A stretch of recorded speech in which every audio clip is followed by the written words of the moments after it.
Multipolar Traditionalism. By James P. Pierce.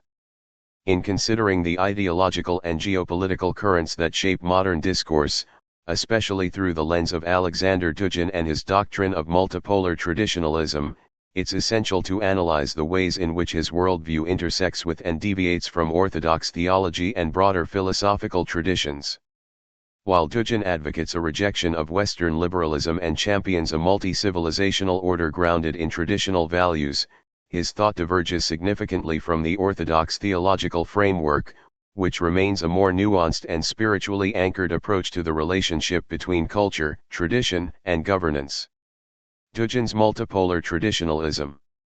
Dugin's multipolar traditionalism seeks to counter the unipolar dominance of Western liberalism and its associated values of individualism, secularism, and consumerism. He envisions a world in which multiple civilizations, each with their distinct cultural and religious traditions, exist in a state of geopolitical balance, free from Western hegemony. This framework appeals to various nations that resist Western cultural imperialism and wish to assert their own indigenous traditions, whether they are based in Confucianism, Islam, Hinduism, or other non-Western value systems. For Dugin, each civilization should be allowed to flourish according to its own historical trajectory, rooted in its traditional spiritual and cultural values, free from the globalizing tendencies of the modern West. At the core of his worldview is a rejection of liberal democracy, which Dugin perceives as a homogenizing force that dilutes cultural specificity and destroys traditional hierarchies. His critique of modernity mirrors that of various other thinkers across the political spectrum, who lament the loss of community, meaning, and order in contemporary life. Yet, while many in the West frame these concerns within liberal, even democratic frameworks, Dugin embraces authoritarianism and a hierarchical social order as necessary for cultural preservation and civilizational vitality. Dugin's concept of Eurasianism, which advocates for the cultural and political unity of the peoples of Russia, Central Asia, and other Eurasian regions, serves as a geopolitical counterweight to the West. Eurasianism, as Dugin envisions it, is explicitly anti-liberal and anti-Western, rooted in the defense of the sacred, the traditional, and the transcendent as opposed to the secular materialism and relativism of the West.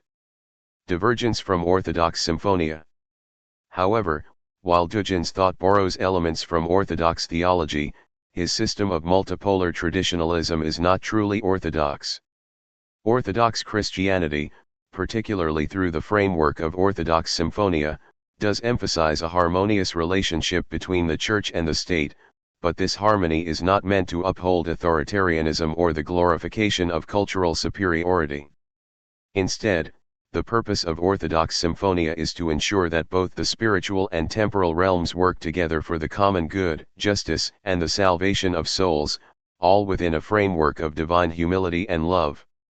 Orthodox theology is universal in its outlook, emphasizing the salvation of all humanity, not just the defense of particular national or civilizational boundaries.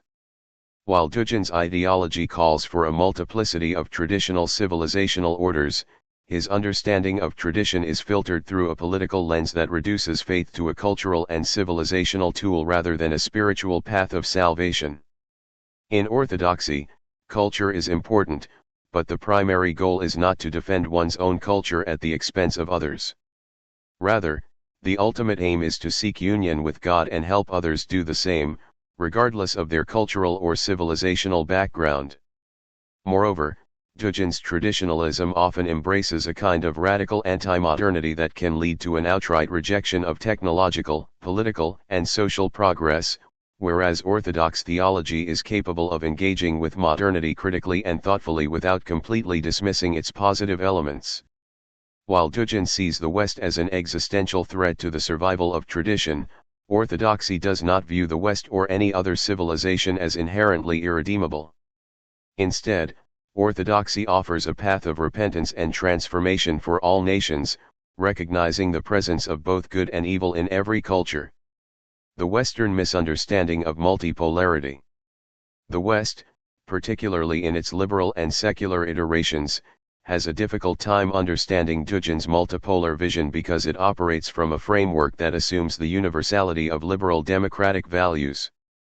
Western political thought, especially since the Enlightenment, is largely built on the belief that human rights, democracy, and individual autonomy are universal principles that should be applied to all peoples, regardless of their cultural or historical contexts. This belief in universalism is a core part of the West's self-understanding and underpins much of its foreign policy.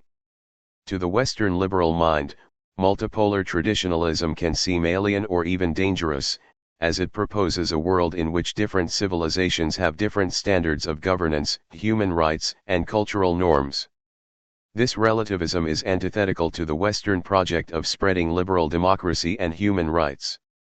As a result, Western critics of Dugin often conflate his ideas with a blanket endorsement of authoritarianism and cultural chauvinism, missing the more nuanced aspects of his call for cultural particularity and resistance to Westernization. Yet, there is a potential for a compatibility between the West and a modified understanding of multipolarity, one that acknowledges the reality of cultural diversity while upholding certain universal human rights that transcend specific traditions. The West, especially in its more moderate iterations, could engage with the idea that different civilizations have the right to chart their own courses without Western imposition, while still insisting on basic human dignity and justice for all peoples. The West's secular framework, with its emphasis on pluralism and religious freedom, could, in theory, allow for a respectful engagement with non-Western civilizations on the basis of mutual respect and shared values, even if these values take on different cultural expressions. This requires a shift in mindset from assuming the universal applicability of Western liberalism to recognizing the legitimacy of different cultural systems, as long as they do not infringe on the fundamental rights of individuals. However, for this to happen, the West would need to abandon its civilizational hubris and engage in more genuine dialogue with non-Western traditions, something it has struggled with historically. Conclusion: reconciling multipolarity with Orthodox and Western thought. The challenge in engaging with Duggin's multipolar traditionalism lies in its blending of anti-modernity, traditionalism, and authoritarianism, which, while resonating with certain aspects of Orthodox and Western critique of modernity, ultimately diverges from both in key ways. Orthodox Christianity, grounded in its theology of love and salvation, offers a path forward that neither blindly defends modern liberalism nor retreats into authoritarian traditionalism. Instead, it provides a model for engaging with the world that is rooted in compassion, justice, and humility, transcending the simplistic dichotomies of East versus West or tradition versus modernity. For the West to understand and engage meaningfully with multipolarity, it must move beyond its tendency to universalize its values and instead recognize the legitimate diversity of cultural traditions across the globe. At the same time, it must avoid the temptation to romanticize traditionalism, recognizing that not all forms of traditional culture are compatible with the dignity and freedom of individuals. In this delicate balance between tradition and modernity, Orthodoxy's model of symphonia offers an important corrective. It provides a vision of harmony between church and state, spirituality and governance, that is neither totalitarian nor relativist. Through this model, both East and West can find common ground, engaging with tradition in a way that respects cultural differences while upholding the universal call to love, justice, and the flourishing of all humanity.